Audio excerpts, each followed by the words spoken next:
সাধারণ মানুষের জীবন জীবিকার একাধিক সমস্যা সমাধানে এবং বিভিন্ন জনমুখী দাবির ভিত্তিতে দক্ষিণ দিনাজপুর জেলা আরএসপির পক্ষ থেকে বালুরঘাট মহকুমা শাসকের কাছে একটি 20 দফা দাবি সনদ পেশ করা হলো। সোমবার জেলা আরএসপি নেতৃত্বের উপস্থিতিতে কর্মী সমর্থকদের নিয়ে একটি বিক্ষোভ সমাবেশ অনুষ্ঠিত হয়। এরপর মিছিল করে বালুরঘাট মহকুমা শাসকের দপ্তরে পৌঁছে স্মারকলিপি পেশ করেন দলীয় নেতৃত্ব। কেন্দ্র ও রাজ্য সরকারের একাধিক নীতির কারণে সাধারণ মানুষ চরম দুর্ভোগের শিকার হচ্ছেন বলে অভিযোগ আরএসপির। সেই সমস্ত সমস্যা ও বিভিন্ন জনমুখী দাবি স্মারকলিপিতে তুলে ধরা হয়েছে। আরএসপির 20 দফা দাবির মধ্যে রয়েছে এসআইআর সংক্রান্ত জটিলতা দূরীকরণ, বিদ্যুৎকে নিত্য প্রয়োজনীয় পণ্যের আওতায় আনা, কৃষক ও শ্রমিকদের কল্যাণ, শিক্ষা ও স্বাস্থ্য পরিকাঠামোর উন্নয়ন সহ একাধিক দাবি। এদিন আরএসপি কর্মী অর্ণব চৌধুরী কি জানিয়েছেন শুনুন।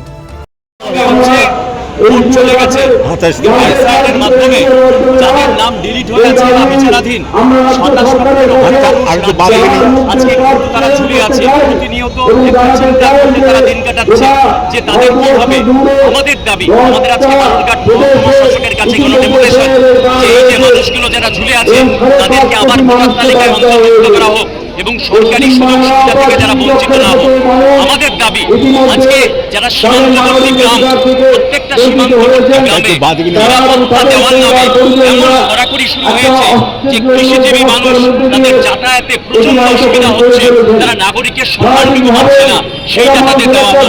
আমাদের দাবি, ভোটের আগে বিজেপি বলেছিল যে যারা লক্ষ্মী ভান্ডার পায় সবাই অন্নপূর্ণা ভান্ডার পাবে, প্রত্যেক মহিলা মাসিক 3,000 টাকা করে দিয়ে তাদেরকে স্বাবলম্বী করা হবে, কিন্তু বলা হয়নি তারা পাবে না। আজকে প্রচুর লম্বা লিস্ট হচ্ছে এরা পাবে না।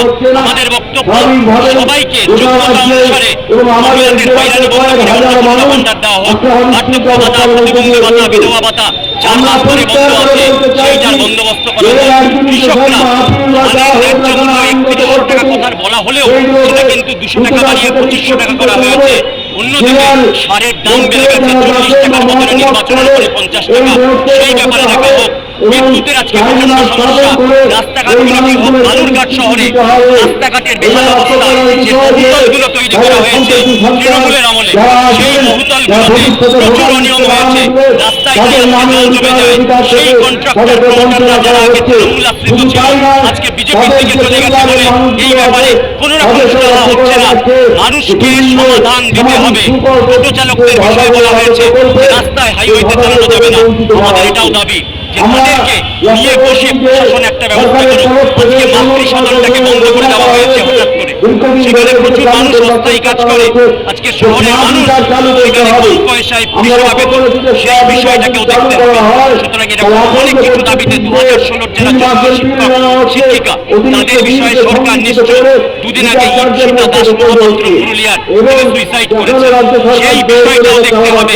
এইসব ইতিবাচক পদক্ষেপ আমরা চাই সরকারের কাছ থেকে, এবং বুলডোজার গরিবের মানুষকে লাথি মারলে কিন্তু হবে না, এটাই আমাদের। পাশাপাশি সুচেতা বিশ্বাস আরএসপি কর্মী কি বলতে চেয়েছেন শোনাবো।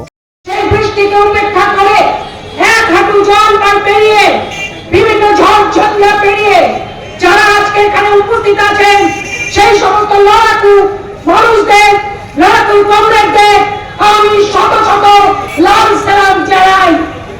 আজকে আপনারা জানেন যে আমরা যখন এখানে উপস্থিত হয়েছি তখন দিল্লিতে আরেকটি আন্দোলন সেখানে হচ্ছে। সেখানে আপনারা ইতিমধ্যে শুনেছেন যে সোনাম অঞ্জু যিনি আজকে 21 দিন যন্তর মন্তরে। স্মারকলিপি প্রদান শেষে দলীয় নেতৃত্ব স্পষ্ট জানিয়েছেন, প্রশাসন যদি অবিলম্বে এই মানবিক ও জনস্বার্থমুখী দাবিগুলি গুরুত্ব সহকারে বিবেচনা না করে তাহলে আগামী দিনে আরো বৃহত্তর ও তীব্র আন্দোলনের পথে যেতে বাধ্য হবেন তারা। দক্ষিণ দিনাজপুরের বালুরঘাট থেকে নিজস্ব প্রতিনিধি রিপোর্ট, টাইমস 14 বাংলা।